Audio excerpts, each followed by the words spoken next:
حضرت عیسیٰ علیہ السلام نے ایک مردے کو زندہ کیا اور اسے کہا کہ میری قوم کو بتا دو کہ آپ کے اوپر قبر میں کیا حالات گزرے۔ اس شخص نے کہا مجھے وہ تو کچھ یاد نہیں، بس اتنا یاد ہے کہ مجھے جب قبر میں دفنایا گیا تو میرے پاس کافی سارے لوگ آئے۔ کسی نے کہا میں آپ کی نماز ہوں، کسی نے کہا میں آپ کے عبادات ہوں۔ آتے گئے اور دائیں ہاتھ کی طرف ایک کھڑکی سے چلتے گئے۔ جب وہ سارے چلے گئے تو اس کے بعد میں نے بھی اپنے آپ سے کہا کہ چلو ہم بھی اس کھڑکی سے باہر چلتے۔ وہ کہتا ہے کہ جب میں اس کھڑکی سے باہر چلا گیا تو باہر ایک بہت بہترین باغ دیکھا، اس میں نہریں بہہ رہی تھی، اور میں نہر کے پاس گیا اور وہاں پر وضو کیا، اور وضو کے بعد میں نے نماز پڑھنے کا ارادہ کیا۔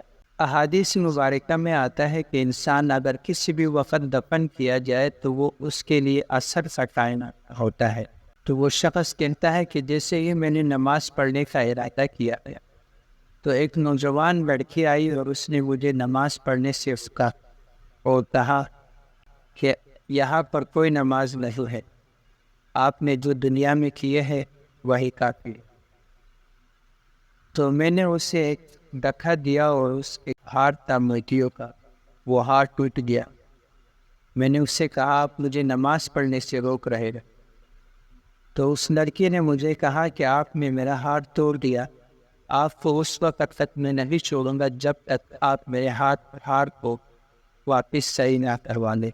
ہار کا ایک سائڈ اس لڑکی نے پکڑا اور ایک داغا میں نے پکڑا، اور اس کے اندر موتیاں ڈالتے رہے یہاں تک کہ آپ نے ہمیں اللہ تعالیٰ کی قدرت سے واپس زندہ کر دیا۔